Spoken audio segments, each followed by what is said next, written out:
성령님 환영합니다라는 제목으로 말씀을 증거하도록 하겠습니다. 요한복음 13장부터 17장까지는 예수님이 십자가를 지시기 바로 전날에 일어난 사건을 다루고 있습니다. 그런데 분위기는 전체적으로 매우 우울하고 침통합니다. 왜 그러냐면 예수님이 오늘 16절에도 보니까 제자들의 마음에 근심이 가득했다 이렇게 이야기를 하는데, 예수님이 몇 번이나 내가 떠날 거다, 내가 죽을 거다 이렇게 말씀을 하셨기 때문입니다. 그러니까 제자들이 이해가 되지 않습니까? 제자들은 사실은 예수님께 모든 걸 걸은 사람들이에요. 어부인 제자들은 어떻습니까? 배와 그물을 다 내려놓고 예수님을 따라갔단 말이죠. 그리고 세리는 어떻습니까? 세리는 그 당시에 세리는 굉장히 부자였어요. 그러니까 굉장한 연봉을 뒤로 하고 예수님의 제자가 되겠다고 따라 나선 것입니다.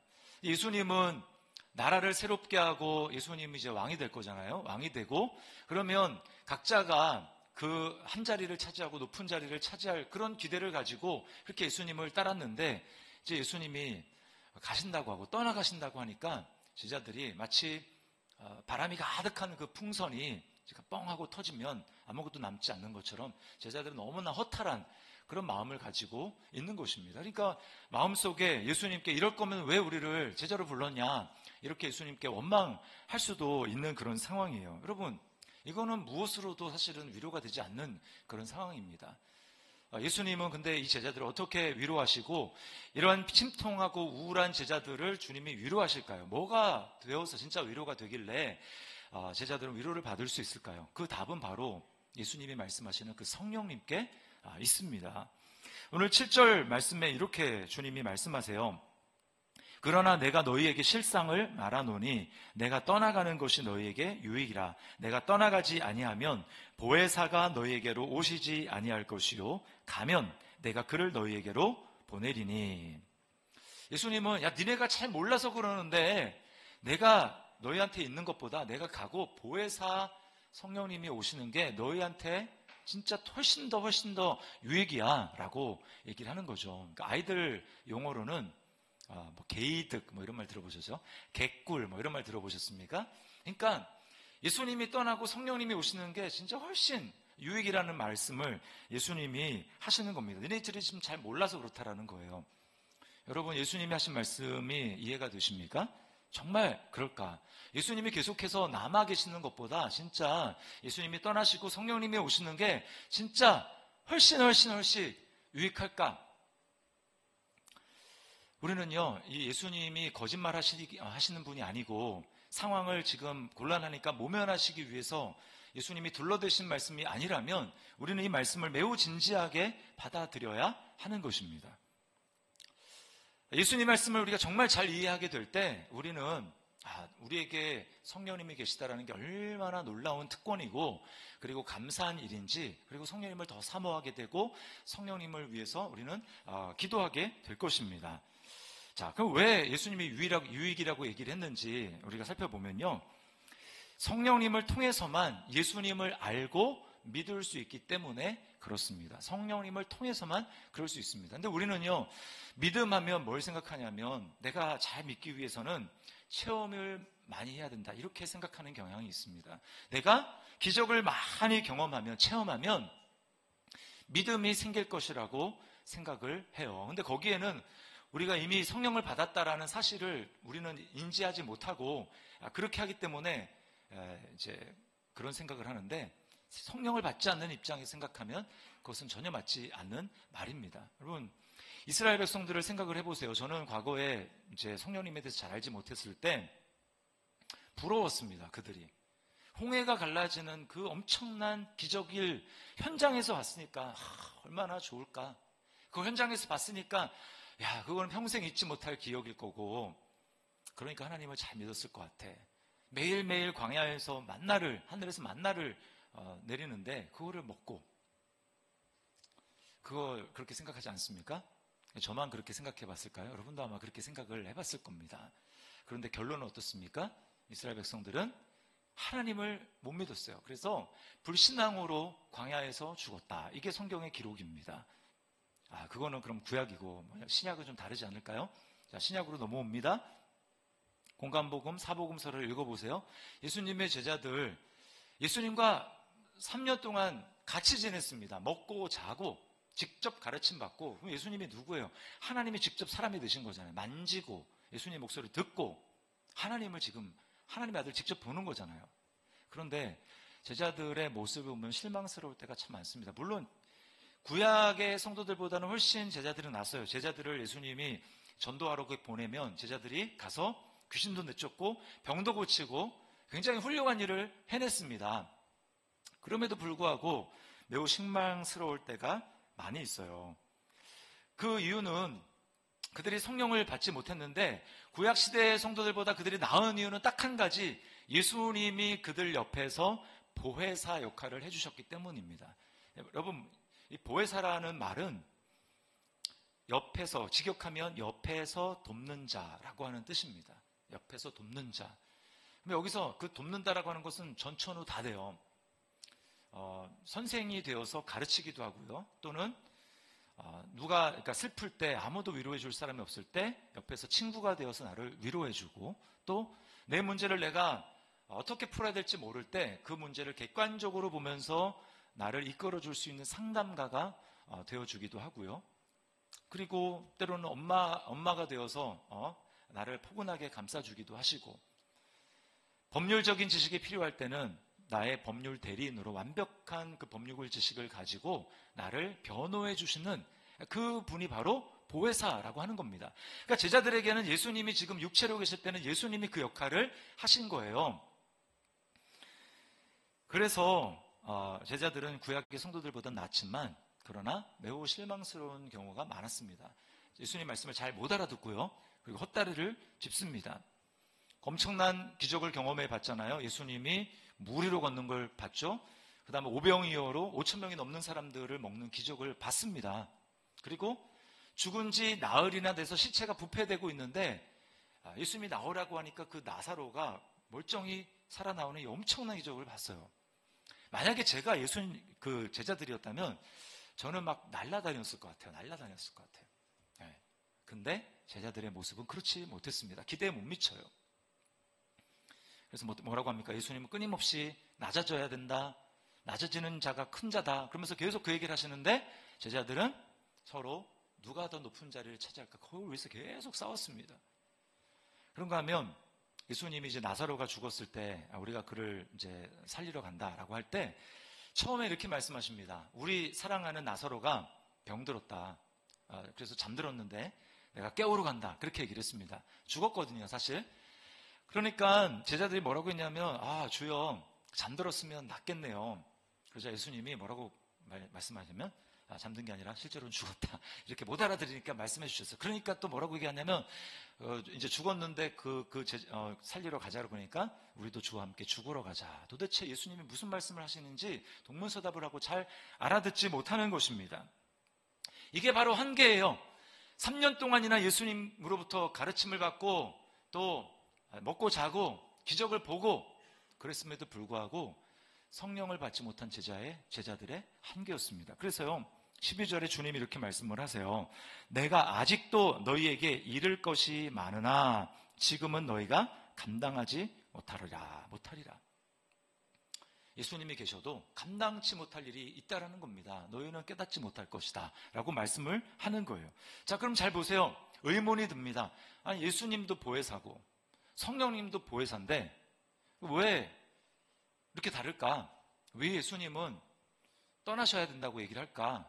보혜사가 와야만 된다고 말씀을 하실까? 도대체 예수 보혜사와 성령 보혜사의 차이는 뭘까? 자, 거기에 대해서 예수님은요 요한복음 14장 16, 17절에 이렇게 말씀을 하십니다. 내가 아버지께 구하겠으니 그가 또 다른 보혜사를 너희에게 주사. 여기 또 다른 보혜사라고 그랬잖아요. 또 다른이라고 하는 이 말은 질적으로는 똑같지만 다르다. 이제 또 다른 이런 뜻입니다. 그러니까 질적으로 똑같다 무슨 말입니까? 성품도 예수님이랑 똑같고요. 능력도 예수님이랑 똑같은 하나님이라는 뜻이에요. 성령님은. 그런데 또 다른 보혜사를 너희에게 주셔서 뭐라고 합니까? 영원토록 너희와 함께 있게 하리니 그는 진리의 영이라 세상은 능히 그를 받지 못하나니 이는 그를 보지도 못하고 알지도 못함이라. 그러나 너희는 그를 아나니 그는 너희와 함께 거하심이요 또 너희 속에 계시겠습니다. 여기 가장 핵심적인 단어는 너희 속에라고 하는 말입니다. 예수님은, 육체로 계신 예수님이 사람 속으로 들어갈 수 없잖아요. 불가능합니다. 그런데 성령님은 영이시기 때문에 우리 안에 들어오실 수 있는 거예요. 우리 안에 들어오실 수가 있습니다. 우리 안에 들어오신 성령님은 장소의 제약을 받지 않으세요. 그래서 내가 일터에 사무실에 일어나서 책상에 앉아있다 할지라도 내 안에 계시는 성령님이기 때문에 그 사무실에도 나와 함께 하시는 것입니다. 또 너무나 힘들고 육아에 지쳐있는 그 현장이라 할지라도 내 안에 계시는 성령님이기 때문에 그 안에 내가 의식을 하지 못하더라도 성령님은 내 안에 나와 함께 하시는 거예요. 장소의 제약을 받지 않습니다. 그래서 내 안에 계시는 성령님은 보혜사로 때로 나를 가르치시고 나를 깨닫게 하시고 때로 나를 꾸짖기도 하시고 내 눈을 열어서 보게도 하시고 위로도 해주시고 이 모든 걸 하시는 거예요. 지난주에 제가 아프리카 니제르 그 라미선 선교사님 간증을 말씀을 드렸잖아요. 그 선교사님이 아프리카 완전 오지 사막에 이 모래폭풍이 불어오는 그 아프리카 니제르에 7살, 5살, 생후 5개월 그 세 자녀를 데리고 너무 막막해가지고 두려워서 눈물을 흘리면서 하나님 앞에 울면서 기도했다고 했잖아요. 그러니까 하나님이, 성령님이, 그 안에 계시는 성령님이 위로를 해주시는데 뭐라고 위로를 해주셨습니까? 내 딸아, 왜 네가 아이들을 다 책임지려고 하니? 아이들의 책임자는 네가 아니라 나란다. 너무 잘하지 않아도 괜찮아. 좀 부족해도 괜찮아. 여러분, 성령님이 계시니까 위로해 주시는 이 보혜사를 경험하게 되고 하나님의 음성을 체험하게 되고 위로를 받게 되는 것입니다. 여러분, 이게 기적이에요. 성령님이 내 안에 들어오시는 거, 외적으로 나타나는 것도 기적이지만 내 안에 계셔서 나를 위로해 주시고 하나님의 음성을 들려주시는 것, 이것이 여러분 기적 중에 기적이라는 것을 믿으시기를 바랍니다. 우리 안에 이런 일이 가능한 이유는 성령님이 내 안에 계시기 때문에 그러한 것입니다. 성령님은 내 안에 계셔서 나로 하여금 말씀이 또 하나님이, 예수님이 믿어지게 하시는 거예요. 그래서요, 고린도전서 2장 9절로 10절 말씀에 말씀하고 있습니다. 우리 같이 한번 읽어볼게요. 시작. 기록된 바 하나님이 자기를 사랑하는 자들을 위하여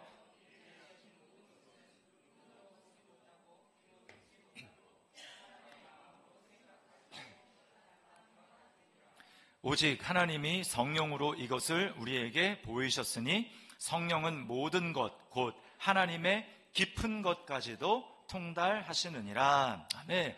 하나님이 저와 여러분들을 위해서 생각을 해서 너무 사랑하니까 내가 이런 복을 줘야 되겠다, 아니면 내가 이런 은혜를 줘야 되겠다, 내가 이런 선물을 줘야 되겠다, 그렇게 예비하신 그런 모든 것들은, 하나님에 속한 것들은요 절대로 1%라도 인간의 지식과 인간의 노력으로 알 수 없다라는 거예요.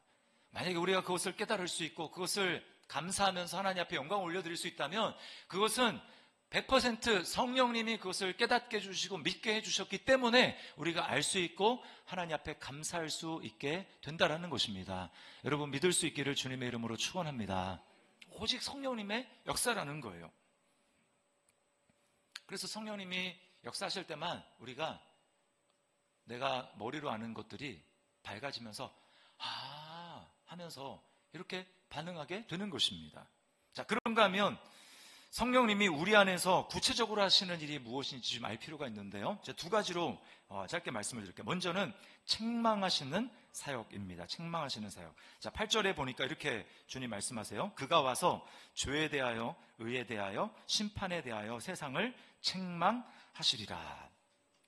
여기서 책망한다라고 하는 말은 세상에 일반적으로 가지고 있는 상식, 그거 잘못됐다, 그거 아니다라고 하는 것을 성령님이 책망하신다, 그걸 드러내신다라고 하는 뜻입니다.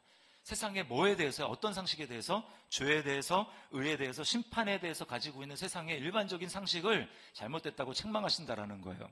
이건 다 연결이 되어 있습니다. 죄, 의, 심판 연결이 되어 있는데 그 중에서 가장 중요한 게 죄인데, 이거 이해하면 나머지도 이해할 수 있어요. 그래서 예수님은 가장 먼저 죄에 대해서 뭐라고 말씀하냐면 9절에 죄에 대하여라 함은 그들이 나를 믿지 아니하미요. 이게 바로 죄의 핵심입니다. 여러분, 죄는 예수님을 믿지 않는 게 죄라는 것을 여러분 정말 믿습니까? 세상은 그렇게 생각하지 않습니다. 일반적으로 사람들은 그렇게 생각하지 않아요. 죄라고 하면 뭘 떠오릅니까? 범법행위, 범죄행위, 뭔가 남에게 잘못하는 거, 해를 끼치는 거, 이거를 죄라고 생각을 하죠. 그래서 십계명 이 뒷부분에 나오는 그런 거, 뭐 살인, 간음, 도둑질, 거짓 증인, 이런 것을 사람들은 죄라고 생각을 합니다. 내가 만약에 그런 것을 하지 않았다, 법에 저촉된 행위를 하지 않았다, 그러면 자기는 죄가 없다고 생각을 합니다. 근데 교회에서는 죄인이라고 하니까 기분 나쁘죠. 여러분, 그 범법 행위들은요, 그냥 죄의 뿌리가 겉으로 드러난 결과일 뿐입니다. 열매일 뿐이지, 실상 가장 중요한 것은 뭐냐 하면 그 죄의 뿌리라는 거예요. 뿌리는 바로 불신입니다. 예수님을 믿지 않는, 하나님을 인정하지 않는, 그리고 받아들이지 않는, 그것이 바로 죄의 뿌리라는 거예요. 그것이 가장 죄의 핵심이라는 것입니다. 자, 나무가 땅에서 뿌리가 뽑혔어요. 그 나무는 지금 죽습니다.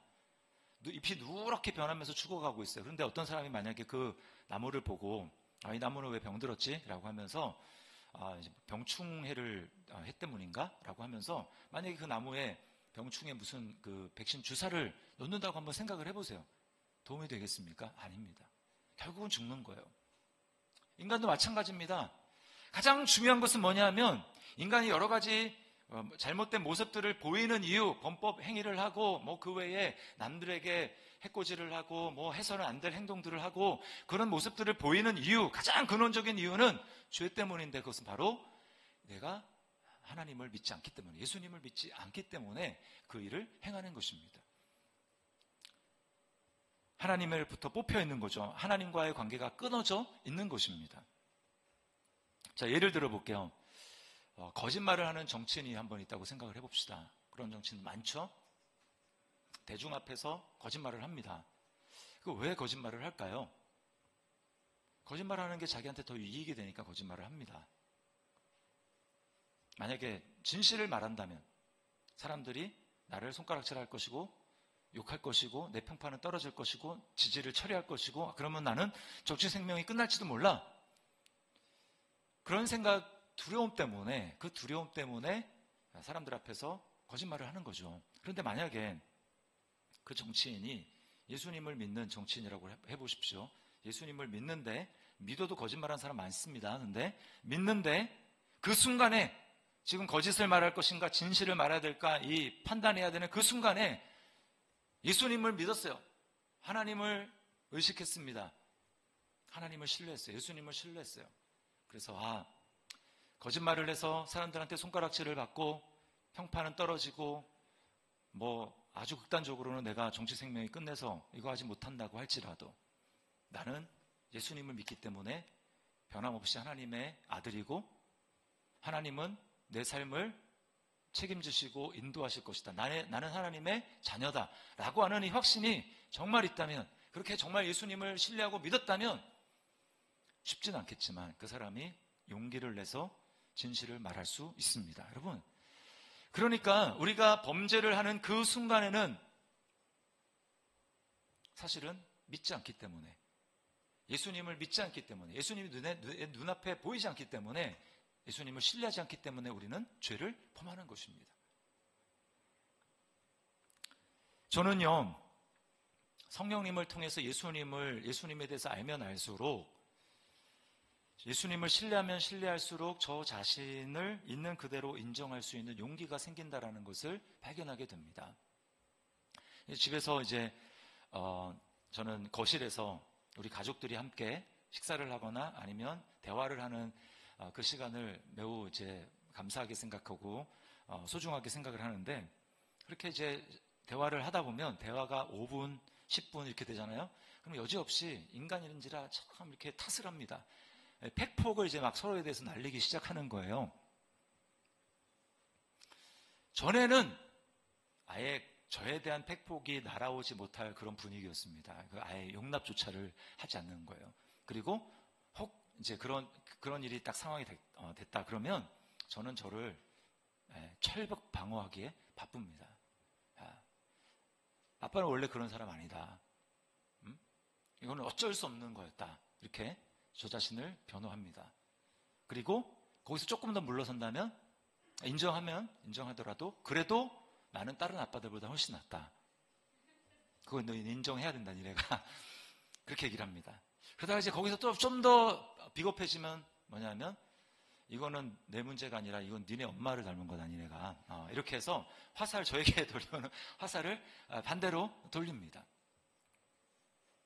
그런데요, 제가 예수님을 잘 알면 알수록 내가 예수님 안에 있다는 것을 정말 더 깊이 신뢰하면 신뢰할수록 제가 그럴 필요가 없다는 사실을 발견하게 되는 거예요.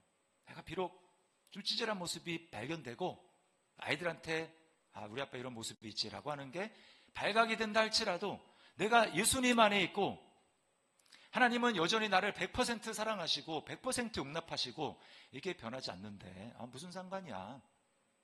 나의 자랑과 나의 의는 내가 얼마나 잘 살았는가 그게 아니라 예수님이 나의 의가 되시기 때문에 괜찮아 라고 내 자신을 그냥 있는 그대로 솔직하게 내어놓는 게 더 매우 자연스러워졌어요. 아직도 부족한 면이 있죠. 그러나 예수님을 제가 더 신뢰하고 예수님과 연합이 공고해진다는 것을 믿으면 믿을수록 저에 대해서 변화하는 게 그렇게 중요하지 않다는 사실을 제가 깨닫게 되는 것입니다. 여러분, 많은 사람들이 마찬가지예요. 말씀대로 살지 못하고 우리가 죄를 짓는 이유는 그 순간에 예수님을 신뢰하지 않기 때문입니다. 그 순간에 예수님을 믿지 않기 때문입니다. 누군가를 용서하지 못하고 미움의 감정을 놓지 못하고 있는 이유가 뭘까요? 하나님이 진짜 내 변호자가 되시고 하나님이 공의로운 재판장이 되셔서 내 마음을 다 하시고 그 사람의 마음도 다 하시고 사건의 처음부터 끝까지 다 하시고 그래서 하나님이 정확한 판단을 내리시며 내가 스스로 재판장 되지 않아서 하나님께 하나님 이것을 맡깁니다. 저는 손을 놓습니다. 이렇게 하지 못하는 이유는 그거 못 믿는 겁니다. 내가 진짜 법을 집행하는 자가 돼야 되고 내가 정의를 행하는 자가 돼야 되고 내가 보기에 판단하는 대로 이게 일이 돼야 돼 라고 하면서 못 놓는 거죠. 그러니까 용서를 못하는 것입니다. 여러분, 우리 안에 예수님을 믿을 수 있다면 또 예수님을 깨달을 수 있다면 그것은 전적인 성령님의 역사예요. 그래서 우리 안에 무엇이 진짜 죄인지를 깨닫게 하십니다. 자, 고린도전서 12장 3절 말씀을 우리 같이 한번 읽어보겠습니다. 시작. 그러므로 내가 너희에게 알리노니 하나님의 영으로 말하는 자는 누구든지 예수를 저주할 자라 하지 아니하고 또 성령으로 아니하고는 누구든지 예수를 주시라 할 수 없느니라. 아멘. 믿음이 연약할지라도 예수님이 나의 주인이라는 것을 내가 믿습니다. 그렇게 고백할 수 있다면 여러분 그것은 전적인 성령님의 역사라는 것입니다. 자, 그런가 하면 두 번째, 내 안에 계시는 성령님은 무엇을 하시는가? 나를 예수님에게로 인도하시고요, 예수님을 사랑하게 하십니다. 13절을 보세요. 그러나 진리의 성령이 오시면 그가 너희를 모든 진리 가운데로 인도하시리니. 요한복음에서 특별히 진리는 예수님을 말합니다. 내가 곧 길이요 진리요 이렇게 말씀하셨잖아요. 그래서 성령님이 오셔서, 보혜사 성령님이 오셔서 예수님과 같은 성품이고 같은 능력을 가지고 계신 그 성령님이 오셔서 내 안에 사시는 일은 뭐냐면 내가 겪는 모든 사건, 안 좋은 일이든 좋은 일이든 그린 모든 사건들, 그리고 내가 성경을 읽을 때마다, 내가 말씀 설교를 들을 때마다, 내가 예배를 드리고 찬양하고 기도를 할 때마다 예수님, 성령님은 나를 계속해서 예수님을 보게 하시고 예수님을 발견하게 하시고 예수님을 알아가게 하십니다. 특별히 14절을 주목해 보시면 이렇게 말씀하죠. 그가 내 영광을 나타내니. 성령님은 예수님의 영광을 나타낸다는 거예요. 특별히 저는 이 영광의 제 의미가 한 단어로 설명하기 참 매우 어려워요. 근데 여기서 저는 이 아름다움이라는 것을 생각을 해봤습니다. 아름다움, 그것도 영광의 일부거든요. 그래서 교회가 영광스럽다고 하잖아요. 예수님이 교회를 자기 앞에 영광스러운 교회로 세웠다 이렇게 얘기하는데, 그거는 그 다음에 이제 그 신부로서 사랑한다는 얘기인데 그 얘기는 신부처럼 아름답다는 얘기입니다. 그러니까 성령님이 예수님의 영광을 드러낸다는 말은 예수님이 얼마나 아름다운 분이신지 그 예수님의 아름다움을 우리로 하여금 발견하게 하시고 주목하게 하셔서 그 아름다움과 그 찬란함에 우리가 빠져서 그래서 예수님을 흠모하고 예수님을 사랑하게 하신다라는 거예요. 사랑하니까 닮는 겁니다. 닮는 거는요, 내가 막 억지로 막 싫은데 내가 막 수행을 하고 이렇게 해서 닮아가는 게 아니고 성령님이 예수님의 아름다움을 우리에게 지속적으로 보여주실 때 마음이 계속 거기에 끌려서 사랑하니까 그래서 예수님을 닮아가게 되는 것입니다. 이게 성령님의 역사라는 거예요. 요즘에 우리가 요한계시록, 그 요한복음도 요한계시록도 다 요한이 썼습니다. 사도 요한이. 근데 요한계시록을 새벽에 우리가 이제 말씀을 묵상하는데 지금 7교회의 편지, 예수님이 보내시는 편지를 묵상하고 있지 않습니까? 그 첫 번째 교회가 에베소 교회인데 에베소 교회가 책망을 받았습니다. 무슨 책망이냐? 그 핵심이 바로 처음 사랑을 버렸다라는 거예요. 처음 사랑을 버렸다.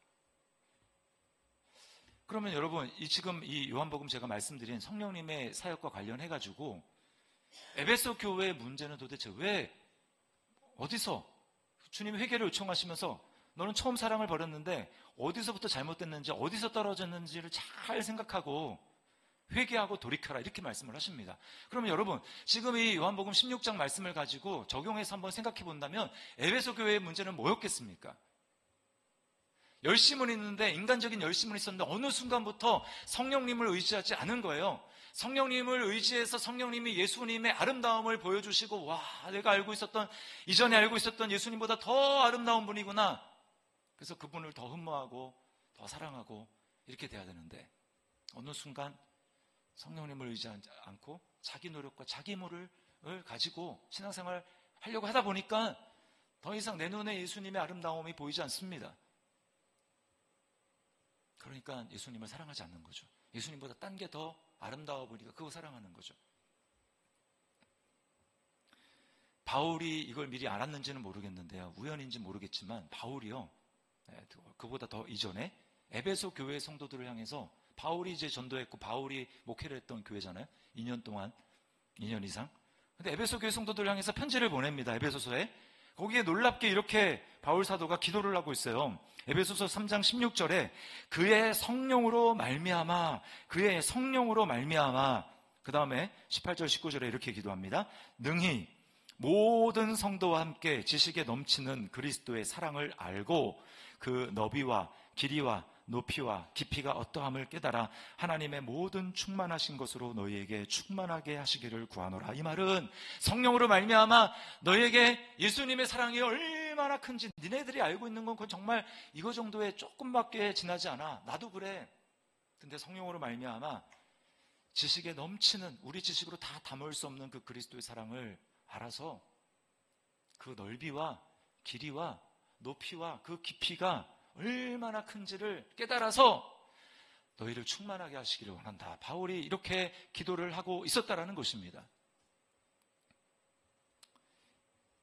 팀 켈러 목사님의 제가 설교를 이제 설교문을 읽다가 그 친구분의 간증을 알게 됐습니다. 친구분의 간증을 듣게 됐는데, 이 친구는 이름이 프랭크 바커라고 하는 분인데 군 복무, 해군에서 복무를 합니다.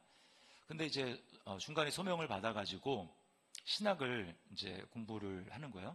군 복무 중에 신학을 공부합니다.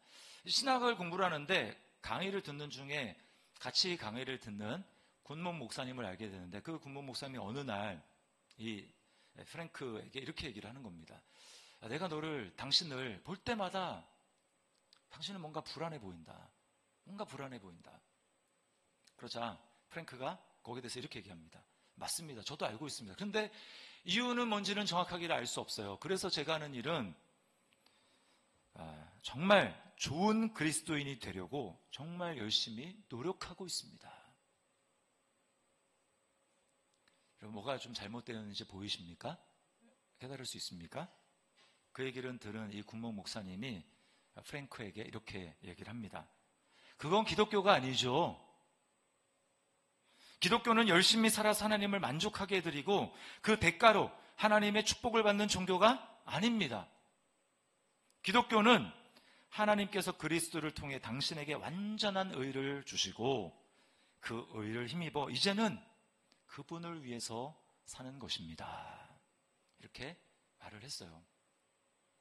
하나님이 예수님을 통해서 나에게 완전한 너희를 주셨기 때문에 내가 이제 뭔가 부족해가지고 하나님을 만족하기 위해서 내가 막 뭐를 하는 그거는 더 이상 기독교가 아니라는 거예요. 여러분 혹시 그렇게 알고 계셨다면 잘못 알고 있는 겁니다. 근데 놀랍게도 이 프랭크가 뭐라고 얘기를 하냐면 저는 그런 말을 들어본 적이 이때까지 없습니다. 지금 신학을 하는데 그때까지 그런 말 들어본 적이 없다는 거예요. 그래서 목사님이 성경 몇 구절을 가지고 복음에 대해서 설명을 해줬습니다. 프랭크의 고백은 뭐냐면 그때 그 설명을 들으면서 자기에게 무거운 짐이 벗겨지는 것을 자기가 느꼈다라고 합니다. 비로소 예수님이 나를 위해서 하신 그 아름다움을 발견하게 된 거예요. 여러분, 신학교를 갔는데, 소명을 받고 신학교를 갔는데 복음을 진짜 몰랐을까요? 예수님의 십자가를 몰랐을까요? 알죠. 머리로 하는 겁니다. 지식적으로 동의하는 겁니다. 그리고는 이제 자신에게 짐이 벗겨지니까 불안함이 사라지는 거예요. 그리고는 집에 가서 공부했던, 자기가 읽었던 마틴 루터의 책을 다시 펴서 봤습니다. 그랬더니 놀라운 건 뭐냐면 자기가 그 목사님, 군복 목사님을 통해서 들었던 그 복음이 매 페이지마다 다른 방식으로 다 이렇게 쓰여져 있다는 거예요. 심지어는 자기가 거기다 몇 군데는 밑줄까지 그어놨어요. 자기가 분명히 중요하고 그렇구나라고 밑줄까지 걷던 거예요. 그런데 나는 그것을 당신에게 지금 처음 듣습니다. 뭔 얘기입니까? 머리로는 알았지만, 지식으로는 알았지만 거기에 성령의 역사가 없었던 것입니다. 저는요, 이 일이 우리에게도 동일하게 일어날 수 있다고 생각합니다. 저에게도 일어날 수 있고요. 지금 예배를 드리면서 설교를 듣고 있는 여러분에게도 일어날 수 있습니다. 머리로는 알아요. 우리 교회 몇 년쯤 되면 제가 매주 예수님 얘기하고 매주 복음에 대해서 얘기를 하기 때문에 머리로는 복음이 뭐라는 거, 예수님이 하신 일 알 수 있습니다. 그런데 뭐가 문제입니까? 거기에 감격이 없고 거기에 기쁨이 없고 그래서 내 삶을 이겨낼 능력은 없고 예수님을 사랑하는 마음은 없습니다. 뭐가 문제일까요? 성령님의 역사가 없고 있더라도 너무 미미한 거, 약한 거예요. 성령님의 역사가 필요하다는 것입니다. 그러면 어떻게 해야 될까요? 그래서 기도를 강조하는 거예요. 제가 성령님은 기도의 영이라고, 물론 기도할 때만 역사하시는 분은 아니지만 기도할 때 특별히 역사하시는 분입니다. 그래서 성령님은요, 인격적인 하나님이세요. 그래서 억지로 하지 않으십니다. 절대로요. 여러분이 구원받았다면 성령님은 억지로 기도하는 자리에 막 끌고 그러지 않으세요. 우리가 필요를 느끼기를 기다리십니다. 정말 안 되는군요. 뭘 해도 안 되는군요. 내 힘으로는 진짜 안 되는군요.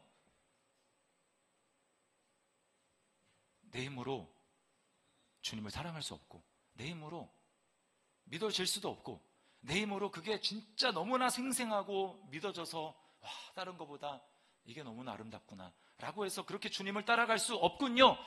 나에게는 진짜 능력이 없군요 라고 하는 걸 절절히 깨달아서, 그래서 진짜 성령님밖에 안 되는구나, 답이 없구나 라는 것을 절실하게 깨닫고, 그리고는 성령님 저를 도와주십시오, 성령님 저에게 역사해 주십시오 라고 주님께 스스로 와서 도움을 구하고 찾기까지 성령님은요 가만히 계십니다. 그 다음에 여러분이 하실 몫이에요. 기도하셔야 합니다. 그런데 우리가 바울 사도처럼 기도해야 되는데, 바울 사도가 에베소 교회 성도들에게 내가 너희를 위해서 이렇게 기도한다라고 했던 것을 우리의 기도 제목으로 삼아서 기도해야 되는데요. 그래서 구하는 자에게 성령을 주시겠다고 약속하지 않습니까? 그것을 따라서 성령님을 간절히 찾고 사모하면서 기도해야 됩니다. 그러나 여러분, 기도를 성령님이 기뻐하시는 기도는 진심으로 하는 기도예요. 여러분은 솔직하게 하는 기도를 기뻐하십니다. 뭘 막 갖추어서 주님 앞에 나가려고 하지 마세요. 여러분이 무너졌습니까? 여러분의 수준이 많이 떨어졌다고 생각합니까? 괜찮습니까? 그 자리에서 하는 거예요. 그 자리에서. 주님, 저는 힘이 없습니다. 저 요즘에 완전히 엉망입니다.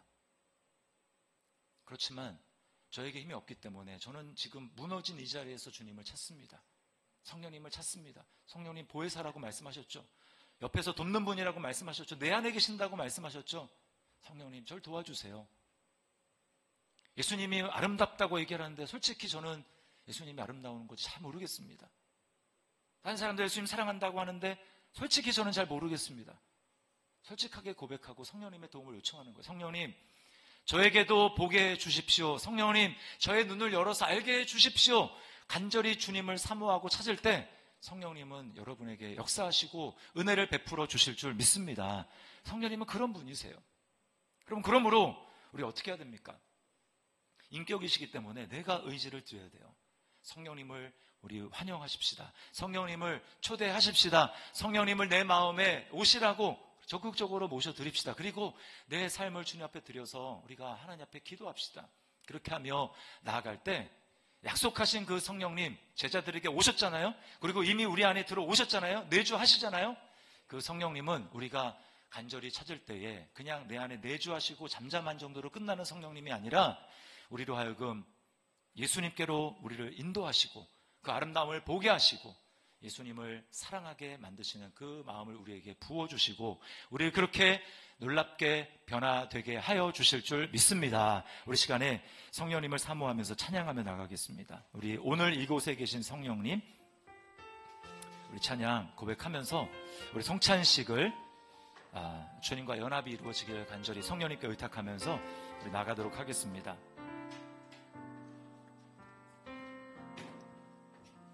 오늘 이곳에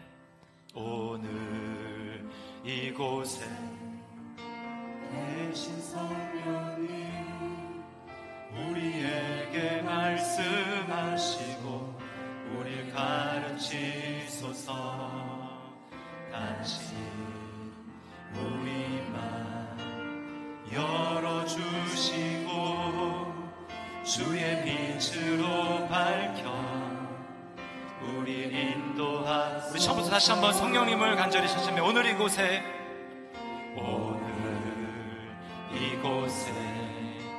계신 성령님, 우리에게 말씀하시고 우리를 가르치소서. 닫힌 우리 마음 열어주시옵소서. 아멘. 우리 마음 열어주시고 주의 빛으로 밝혀 우리를 인도하소서. 주님보다 앞서지 않고 성령님을 요청합니다. 겸손하게 주님의 말씀 기다리니 주님 손에 우릴 드립니다. 사랑으로 인도하소서. 주님보다 앞서지 않고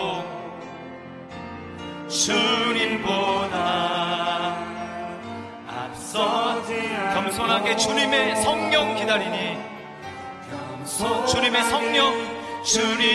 성령 기다리니 주님 손에 우릴 드립니다. 사랑으로 인도하여 주옵소서. 사랑으로